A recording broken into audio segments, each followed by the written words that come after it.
Eh bien, on continue. Verset 2b. Il n'a ni forme ni éclat. Quand nous le voyons, il n'y a point d'apparence en lui pour nous le faire désirer. Il est méprisé et délaissé des hommes, homme de douleur, et sachant ce que c'est que la langueur.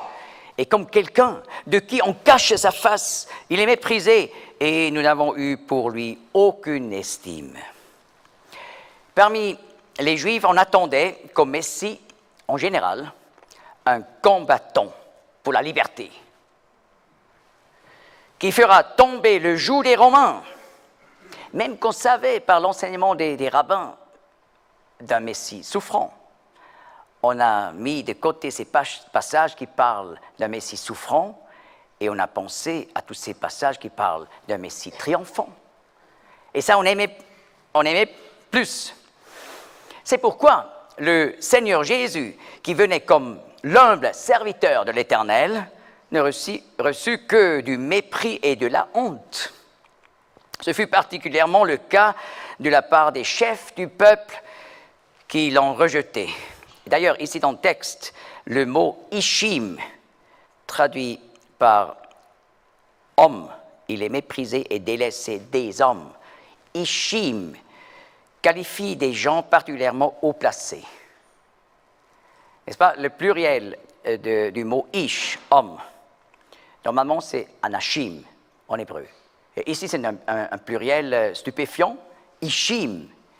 Mais ce pluriel est utilisé dans l'hébreu ancien, particulièrement pour les hauts placés.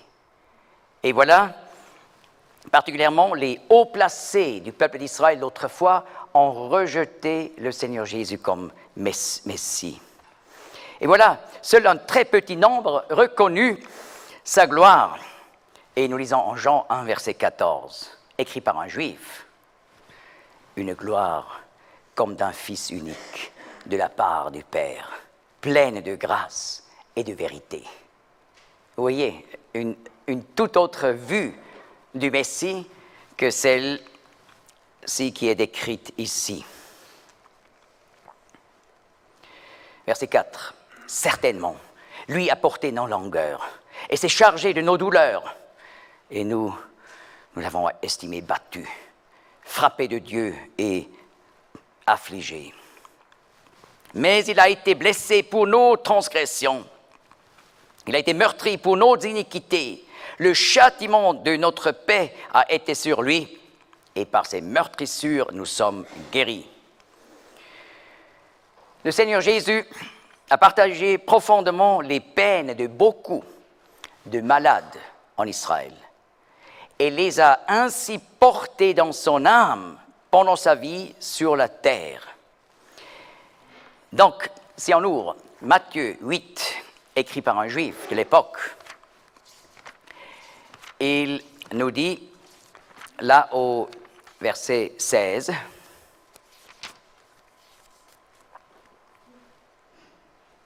Et le soir étant venu, on lui apporta beaucoup de démoniaques, et il chassa les esprits par une parole, et guérit tous ceux qui se portaient mal, en sorte que fut accompli ce qui a été dit par Ésaïe le prophète, disant, « Lui-même a pris nos langueurs et a porté nos maladies. » Voyez, le Saint-Esprit, dans le Nouveau Testament, applique ce verset à la vie du Seigneur Jésus, et non pas à la croix. Ça, c'est important parce qu'il y a plusieurs qui enseignent aujourd'hui. Voyez, Jésus-Christ a porté nos maladies à la croix. C'est pour ça qu'un chrétien ne devrait pas être malade. C'est écrit là en Ésaïe. Oui, mais Ésaïe est expliqué par le Saint-Esprit lui-même. Et le Saint-Esprit dit que le Seigneur, lorsqu'il a vu les malades, ça l'a ému. Et il était plein de compassion. Il voyait les conséquences de la chute de Genèse 3, la souffrance des hommes. Et ça, il a porté dans son âme par compassion. Et ce verset ne s'applique pas à la croix, comme nous allons voir plus tard dans le texte. le Nouveau Testament applique les versets qui suivent à la croix, en 1 Pierre 2 à la fin. Voyez, donc par le Nouveau Testament, on reçoit l'interprétation correcte des détails du texte. Et remarquons que dans ce verset, il est parlé des langueurs et des douleurs, et non des transgressions et des iniquités, comme plus tard. C'était une chose que le Messie Jésus ait souffert de la part de la méchanceté des Romains et des Juifs, et cela ne pouvait expier aucun péché, mais ici, il est écrit que Dieu, à la croix, durant les 3 heures de ténèbres, l'a puni comme substitut pour les péchés de tous ceux qui ont confessé à Dieu leurs péchés et en se repentant et qui ont fait confiance à la victime expiatoire de Golgotha. Et voyez, ça, nous déduisons du verset 5. Mais il a été blessé pour nos transgressions. Il a été meurtri pour nos iniquités. Le châtiment de notre paix a été sur lui, et par ses meurtrissures, nous sommes guéris. Mais guéris spirituellement, de la maladie, des péchés. N'est-ce pas, en Ésaïe 1, on voit l'homme décrit comme un malade, mais un malade de péché, depuis les pieds jusqu'à la tête. Mais il faut distinguer donc verset 4, qui parle de la maladie en rapport avec la vie du Messie, et verset 5, qui parle des transgressions en rapport avec la croix, puisque 1 Pierre 2 applique ces versets à la croix. Pour prouver cela, je lis 1 Pierre 2,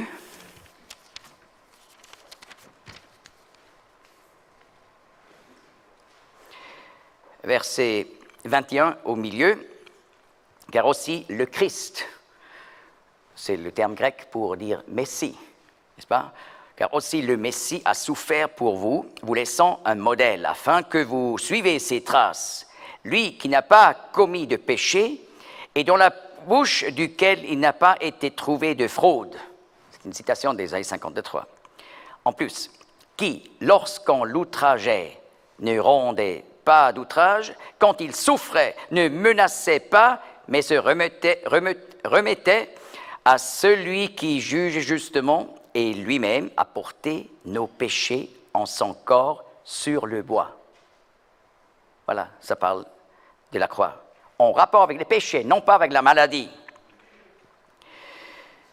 A porté nos péchés en son corps sur le bois, afin qu'étant morts au péché, nous vivions à la justice, par la meurtrissure duquel vous avez été guéris, de la maladie des péchés, et car vous étiez errants comme des brebis, mais maintenant vous êtes retournés au berger et au surveillant de vos âmes.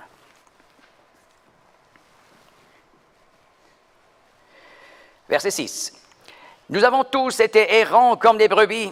Nous nous sommes tournés chacun vers son propre chemin, et l'Éternel a fait tomber sur lui l'iniquité de nous tous. Il a été opprimé et affligé. Il n'a pas ouvert sa bouche.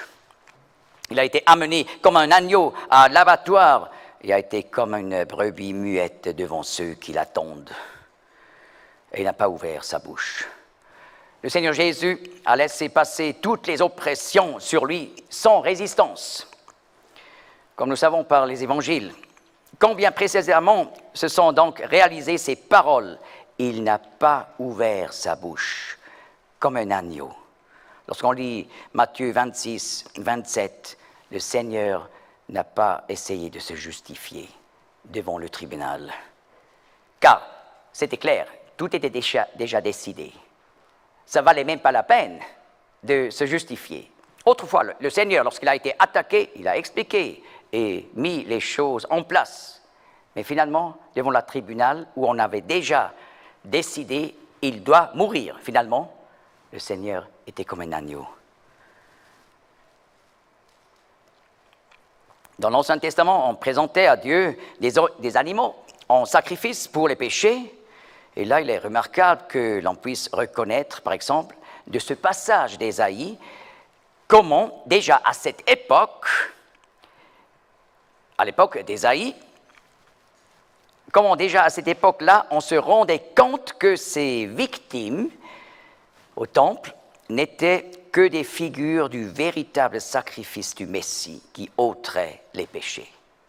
Donc les sacrifices d'animaux n'étaient pas vraiment un mystère dans l'Ancien Testament. On a pu comprendre, et voilà, déjà par Ésaïe 53, ça nous parle symboliquement du Messie. Verset 8. Il est ôté en hâte de l'angoisse et du jugement, et sa génération qui la racontera, car il a été retranché de la terre des vivants à cause de la transgression de mon peuple. Lui a été frappé. Vous voyez, c'est un poème en hébreu. Et vous voyez là le texte toujours selon les lignes de vers en hébreu. La condamnation du Seigneur Jésus fut un pseudo-procès corrompu qui se termina par une rapide procédure honteuse. Le Sanhédrin avait l'habitude d'appeler au procès, à la vie ou à la mort, tous ceux qui auraient pu témoigner en faveur de l'accusé. C'était selon les lois rabbiniques. Où étaient les défenseurs de Jésus? Effectivement, en hâte, il a été ôté, éliminé par un procès bâclé. Et là, le prophète dit qui peut décrire la perversité de cette génération. C'est ça, ça veut dire. Et sa génération, qui la racontera? Qui peut décrire cette méchanceté?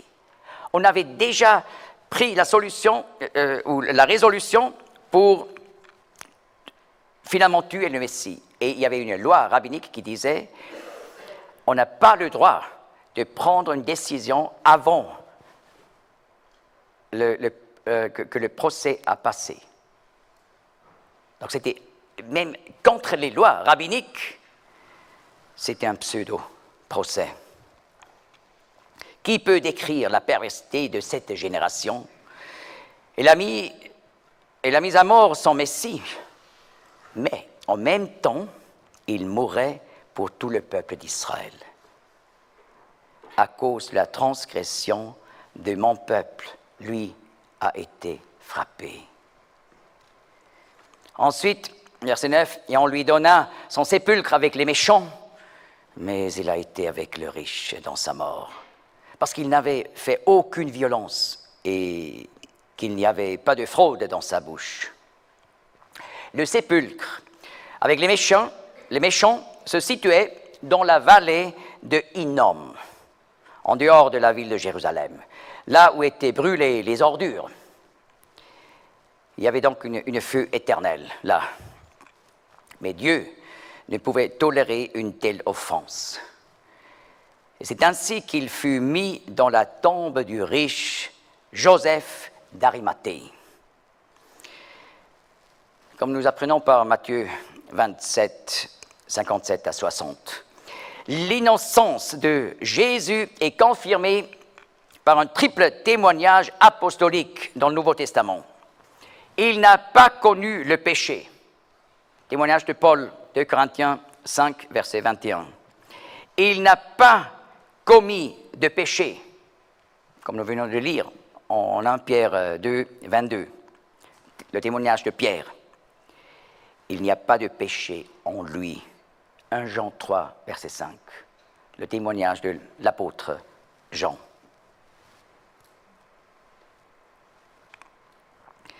Verset 10, « Mais il plut à l'Éternel de le meurtrir. Il a soumis à la souffrance.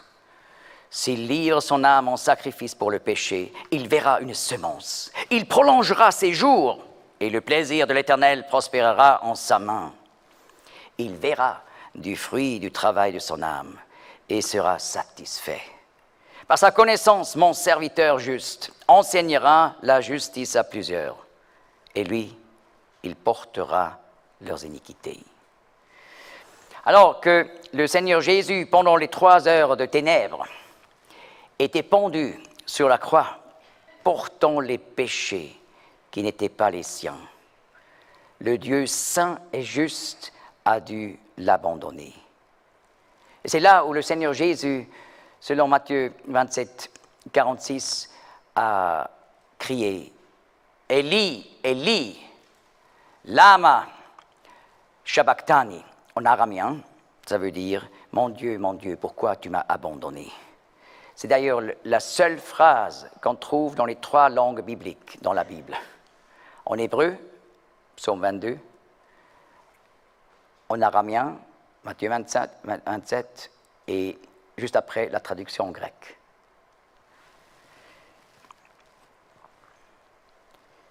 Donc, il était pendu sur la croix, il a porté les péchés qui n'étaient pas les siens, et le Dieu saint et juste a dû l'abandonner et le meurtrir comme substitut. Mais quand il eut achevé l'œuvre de la rédemption, le texte nous dit, il prolongera ses jours en ressuscitant d'entre les morts le 3e jour. Vous voyez, ça, c'est une indication de la résurrection du Messie. D'abord, il est question de sa mort. Ensuite, le texte dit qu'il va prolonger ses jours. Donc, il va vivre de nouveau. C'est la résurrection. Son œuvre de rédemption a des conséquences. Les hommes sont délivrés de leurs dettes. Ils sont le fruit du travail de son âme, comme nous dit le texte. Tous ceux qui croient peuvent être justifiés par lui devant Dieu. Par sa connaissance, mon serviteur juste enseignera la justice à plusieurs. Et ici, on a une anticipation de la doctrine de la lettre aux Romains, qui parle de la justification par la foi seule.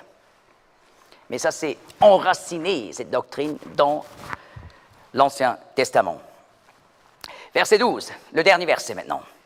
C'est pourquoi, Dieu parle, je lui assignerai une part avec les grands, et il partagera le butin avec les forts, parce qu'il aura livré son âme à la mort, et qu'il aura été compté parmi les transgresseurs, et qu'il a porté le péché de plusieurs, et qu'il a intercédé pour les transgresseurs.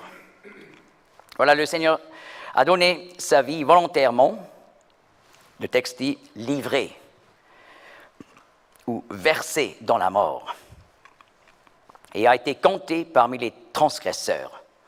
En hébreu, poshim, ça veut dire un criminel, un révolté. Eh bien, le Seigneur a été crucifié entre 2 malfaiteurs. Pour cette raison, en récompense, Dieu lui donnera, dit le texte, à l'avenir son empire messianique comme butin. Donc, il va recevoir la part des grands de ce monde. Aujourd'hui, qui sont les grands de ce monde?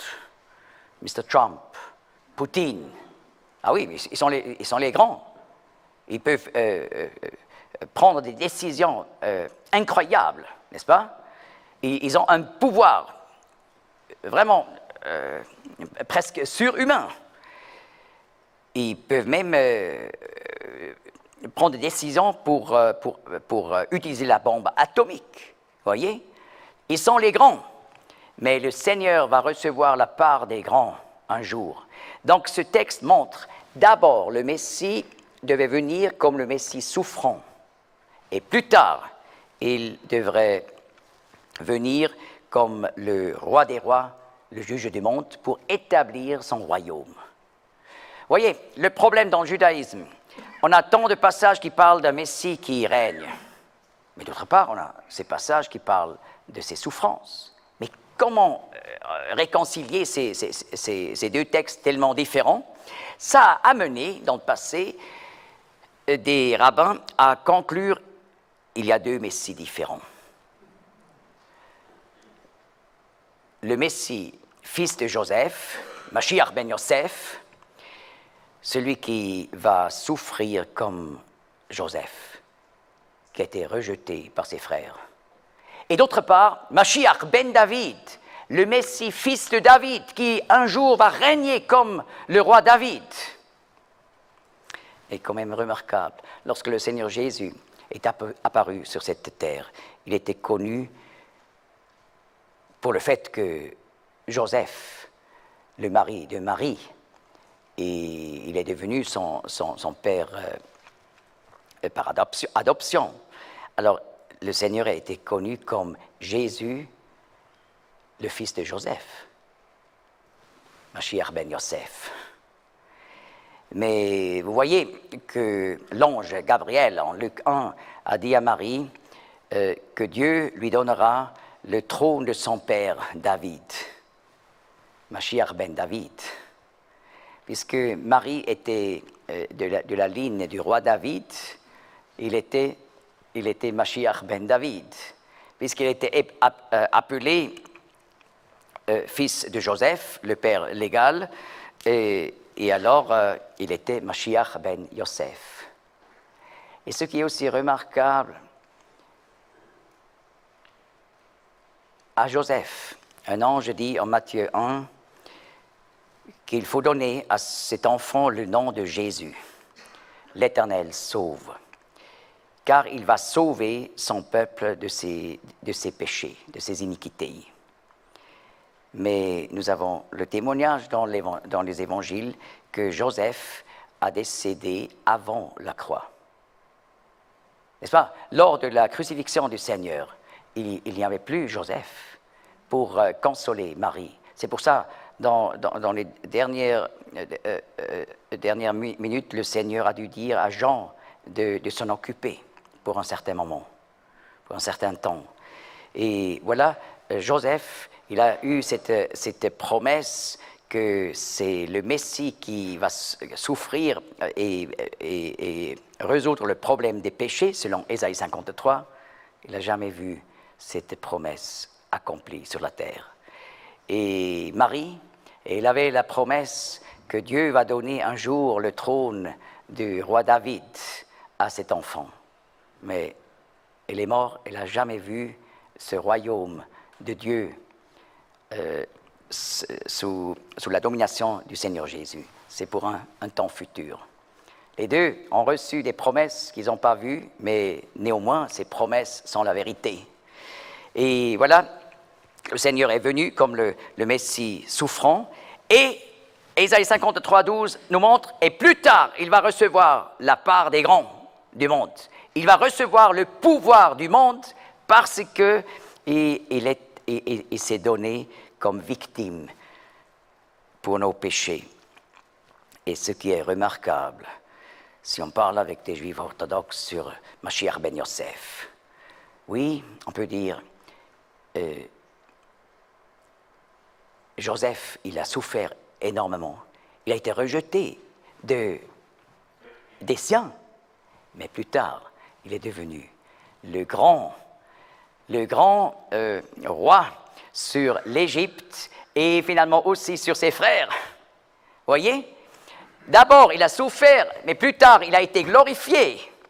Et pour David, oui, on peut dire, Mashiach ben David, David, il était roi sur tout le peuple d'Israël, mais avant, il a été persécuté, il était rejeté par la masse de son peuple.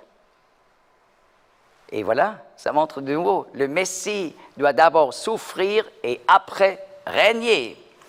Et voilà, le Seigneur Jésus, dans le Nouveau Testament, il a réuni donc ces deux différentes vues du Messie. Et Ésaïe 53 nous aide à voir, il n'y a pas deux personnes, c'est une personne qui un jour devait venir pour résoudre le problème de nos péchés. Et voilà, le Seigneur est mort. Et maintenant, si on est juif ou non juif, c'est un message pour le monde entier.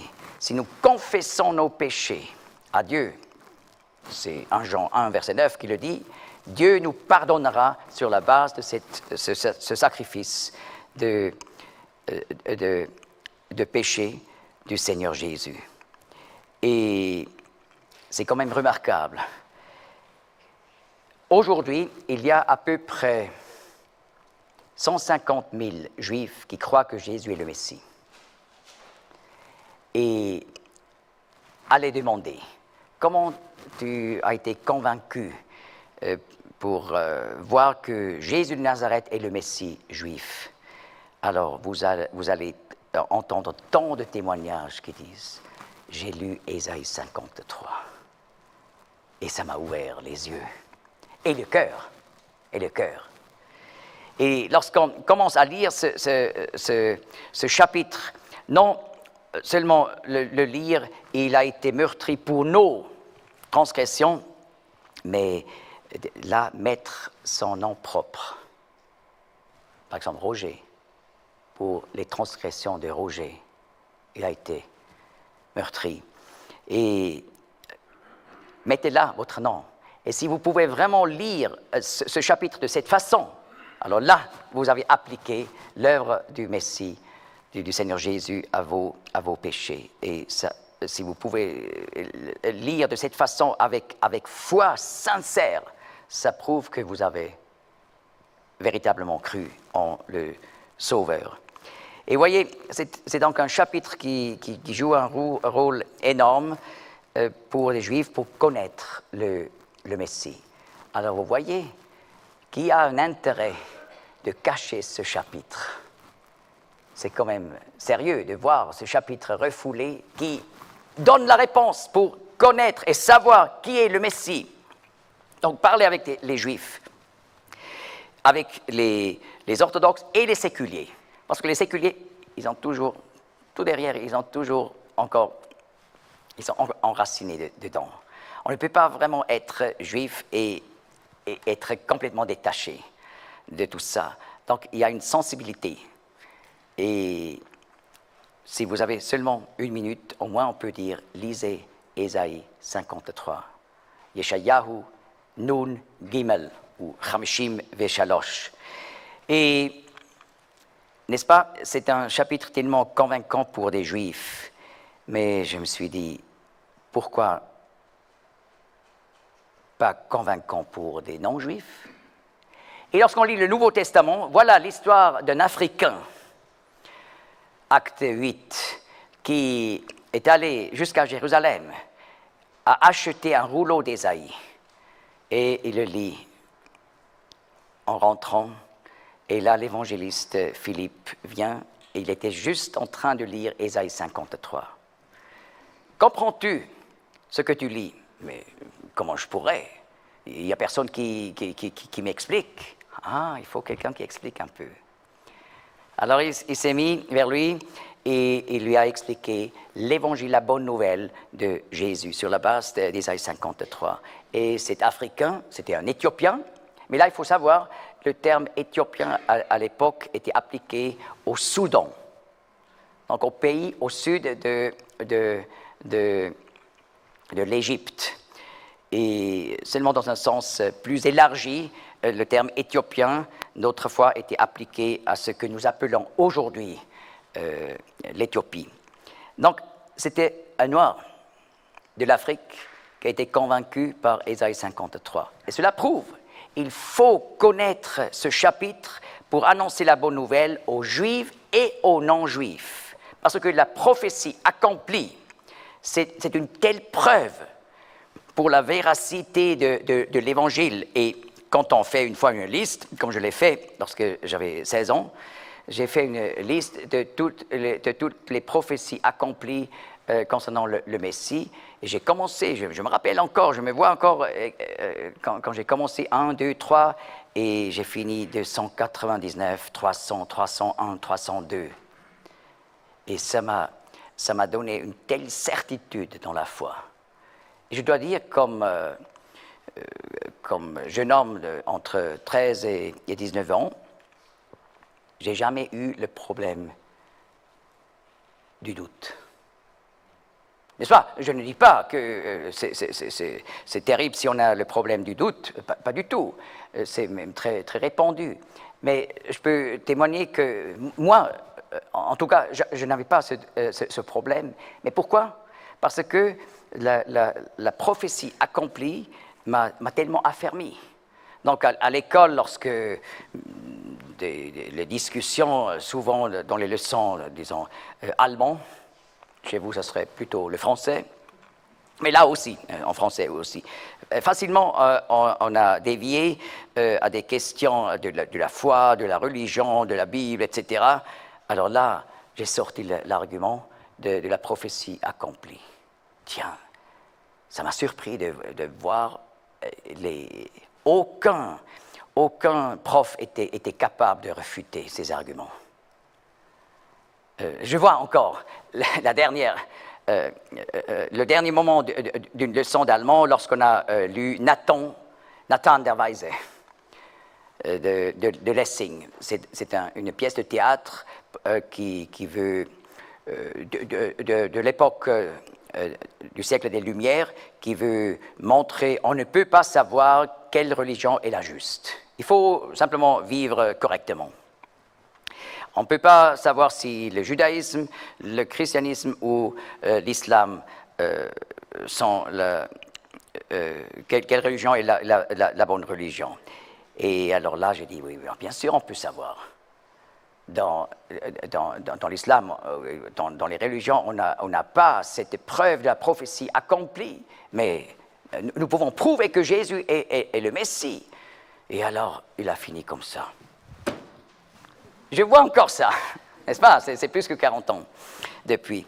Et ça renforce la foi d'un jeune homme, de voir, nous avons des preuves qui montrent comme l'Évangile est la vérité. Et nous pouvons prouver que Jésus-Christ est le Messie. Comme il est dit d'ailleurs de Paul, acte 9, et d'Apollos, acte 18, ils ont prouvé.